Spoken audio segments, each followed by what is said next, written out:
Olá pessoal, eu sou Nelson de Souza, eu sou engenheiro mecânico de saúde e segurança do trabalho, eu sou consultor de saúde e segurança do trabalho, sou consultor em PMOC e qualidade do ar interior, também sou perito judicial e assistente técnico judicial.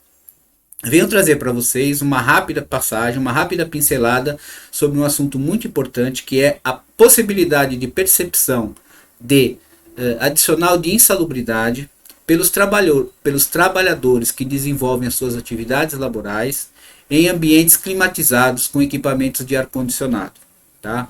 Principalmente os equipamentos que foram adaptados por equipamentos tipo split, equipamentos tipo high-wall, tipo piso-teto e tipo cassete, porque os equipamentos split eles são muito bons, eu não sou contra a utilização dos split de forma alguma, mas eles devem necessariamente ser instalados por um profissional habilitado que vai justamente apresentar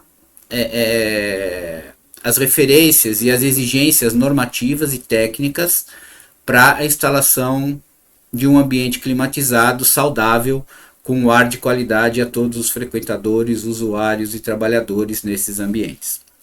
Então, existe um passivo trabalhista para aqueles ambientes climatizados com ar-condicionado, onde o PMOC não está implementado. Tá? O PMOC, para quem não sabe, ele é um documento que deve ser apresentado, que toda propriedade, né, que toda instalação de ar-condicionado deve ter. Ele está previsto na portaria 3523 do Ministério da Saúde e é regulamentado pela resolução 09 da Anvisa, RE 09, e por força de lei ele é obrigatório a todos os ambientes de uso público e coletivo, por força da lei 13.589 de 2018, tá? Então esse é o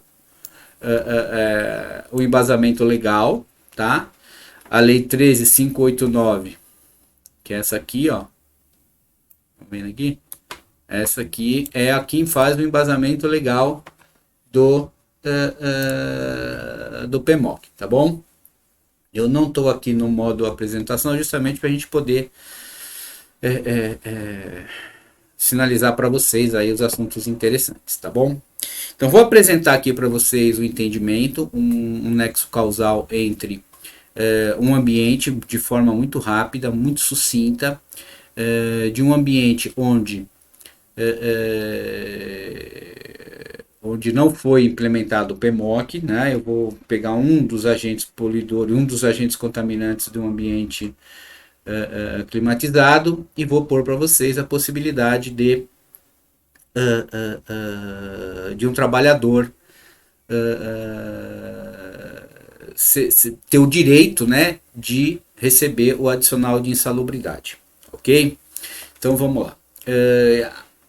A CLT ela já prevê em vários artigos, 178, 179, 176, 178, 189, as condições do trabalho, né, as condições de trabalho que devem ser atendidas pelos empregadores. Tá? No artigo 189, ele diz, a CLT é clara em dizer que são consideradas atividades insalubres ou operações insalubres aquelas que, por sua natureza, condições ou métodos de trabalho, exponham os empregados a agentes nocivos à saúde, acima dos limites de tolerância fixados, em razão da natureza e da intensidade do agente e também no tempo de exposição e seus efeitos. Então, no artigo 190, ele diz que o Ministério do Trabalho vai aprovar o quadro de atividades e operações insalubres e adotará as normas e critérios para a caracterização da insalubridade. Isso está previsto na NR15. Né? A NR15 é ela que propõe esses critérios de insalubridade, quando a atividade laboral vai ser considerada insalubre.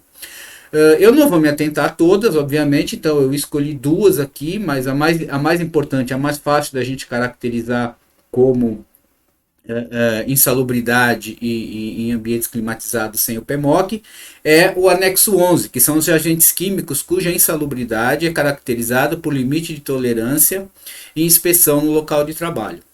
Então, por que eu escolhi esse anexo 11? Porque um dos principais poluentes, um dos principais agentes contaminantes do ambiente interno de ar-condicionado é o CO2, é o dióxido de carbono. O dióxido de carbono, ele é usado, a concentração de dióxido de carbono, ela é utilizada como referência para a necessidade de renovação de ar com ar externo. Tá? Então você tem lá o seu ambiente fechado, seu ambiente climatizado, a sua salinha de reunião, o seu escritório, o seu, digamos assim, o seu telemarketing lá, toda fechadinha, o ar-condicionado, tudo geladinho. Porém, não tem renovação de ar. O que acontece? Bom, acontece uma alta na concentração do CO2. E a RE09, que é a RE que é a resolução da Anvisa, que estabelece os parâmetros de qualidade do ar interior, ou seja, ela estabelece os parâmetros de agentes contaminantes permissíveis nos ambientes climatizados de uso público e coletivo. Tá? Então, quais são esses parâmetros? São vários: particulado, CO2, fungos e bactérias, perdão, bactéria não. Então, esses são os agentes mais importantes. E por que eu escolhi o CO2? Porque o CO2 ele é inerente à nossa atividade de vida. Tá? Nós, seres humanos, enquanto respiramos, nós produzimos CO2. Tá? E o CO2 é um agente um agente contaminante, é um agente que pode provocar alguns agravos à saúde do trabalhador, obviamente, se expostos em grande concentração. Tá? Então vamos lá, um ambiente, um escritório, uma sala de reunião. A RE09 ela prevê que com 1000 ppm deve ser acionada imediatamente a ventilação de ar externo. Tá? Então você deve ter uma ventilação de ar externo que preveja a renovação, a diluição dessa concentração de CO2. A diluição dessa concentração de CO2 só é possível com a entrada de ar externo no ambiente climatizado.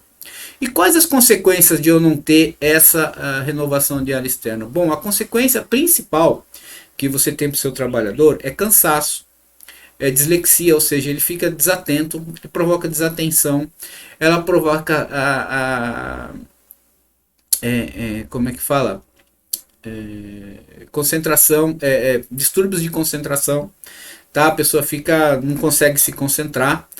Então é preciso que haja renovação do ar interno.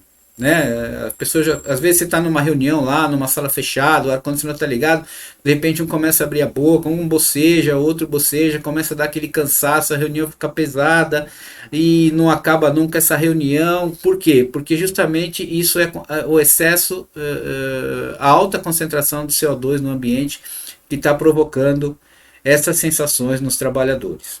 Tá? Então, ela prevê 1000 ppm. Já a NR15 ela prevê que a concentração para uma jornada laboral de 48 horas é de 3.900 ppm. Porém, quem trabalha em escritório geralmente trabalha 44 horas. Digamos, eu considerei 44 horas, que é um limite bastante já abrangente que as pessoas ficam dentro do escritório. Então, eu apliquei aqui a fórmula de Brief Scala, que é para gente, para que possa entender, né, qual o limite então para essas pessoas que devem ser respeitados nos ambientes laborais. Aplicando a fórmula do Brief Scala para uma jornada laboral semanal de 44 horas, a gente vai ter uma quantidade máxima de CO2 de 3.434 ppm por metro cúbico de ar. Tá? Então isso é importante aqui, ó, tá aqui no 3.000, última linha, 3.434 ppm de CO2 por metro cúbico de ar é o máximo permitido. Fora isso, já entramos, né, como diz aqui, ó, já acima de 3.434, já entramos na possibilidade de insalubridade para uma jornada de 48 horas, tá? É uma jornada semanal de 48 horas. Então, o trabalhador está lá, não vai todo dia para o seu escritório e ele fica lá 8 horas por dia. No final da semana, na sexta-feira ou no sábado, ele trabalhou 44 horas naquele ambiente fechado e se expôs. Se cada um, vamos entender aqui uma exposição de 1000 ppm, digamos que ele chegue ali só a 1000 ppm. Uma semana são 5 dias. 1000 ppm por dia são 5.000 ppm, portanto, ele ficou exposto no seu ambiente de trabalho a 5.000 ppm numa jornada de 44 horas. Tá? A 5.000 ppm. Veja bem, gente, o limite de tolerância para uma jornada de 48 horas é de 44 horas, perdão, é de 3.434 ppm. Ele ficou exposto a 5.000 na sua jornada laboral de 44 horas. Vocês imaginem isso, como é prejudicial à saúde do trabalhador. Então, aí entra o vínculo, o nexo causal da percepção do adicional de insalubridade para os ambientes que não tem PMOC implementada, porque o PMOC prevê essa diluição do ar externo. O PMOC é o ambiente, é o documento que vai trazer a segurança para os empreendedores, para os executivos, para as empresas, a segurança de que o ambiente de trabalho do funcionário, dos seus trabalhadores, está dentro dos parâmetros legais. Então, se você não tem um PMOC instalado, você não tem um PMOC implementado, como é que você vai compreender que o seu, como é que você vai comprovar, perdão, que o seu trabalhador não tem direito à insalubridade por exposição a nível de CO2 elevados? Como você vai fazer isso? Então você não pode. Então o PMOC é o documento que vai trazer para os trabalhadores justamente essa segurança. E como que a gente vai fazer isso, gente? Nós temos várias situações onde se pode eliminar. A eliminação é através de um projeto adequado, onde todos os riscos são eliminados. Então a contratação de um profissional habilitado, de um profissional experiente, de um profissional qualificado para fazer a elaboração do projeto, a implementação, a capacitação das equipes e a implementação do PMOC é fundamental. Tá? Como meio de controle, existem vários tipos hoje, existem várias tecnologias no mercado disponíveis para controle do CO2, mas eu particularmente eu não conheço, até como consultor da Purifil, equipamentos que atendam, que possam proporcionar a segurança da captação do ar externo e da filtragem desse ar externo e jogar um ar externo de qualidade para dentro dos ambientes climatizados. Tá? E a mitigação, né? Esses equipamentos que a gente está falando são os purificadores de ar, que são equipamentos colocados nos ambientes climatizados, aonde, através da tecnologia exclusiva que a Purifil desenvolveu, o que ela faz? E patenteada, tá? Ninguém outro tem essa tecnologia porque ela está patenteada. Então ela vai pegar o ar externo, ele vai passar por um sistema de filtragem, e esse sistema de filtragem e eliminação de impurezas, inclusive com filtro EPA, que é um filtro mais importante que existe, ele vai proporcionar nos ambientes de trabalho não só a diluição do CO2, como a diluição de todos os agentes contaminantes nos ambientes climatizados. E vai proporcionar justamente, vai eliminar a percepção da insalubridade por concentração, nesse caso, de agentes poluidores acima da concentração determinada na norma, na NR15, no anexo 11 da NR15. 15 para cada componente. Pessoal, o tempo é curto, esse é o que eu tinha para dizer para vocês. Entrem em contato se vocês precisarem de mais informações. Eu me coloco aqui à disposição de vocês. Um grande abraço e espero poder atendê-los no que vocês precisarem.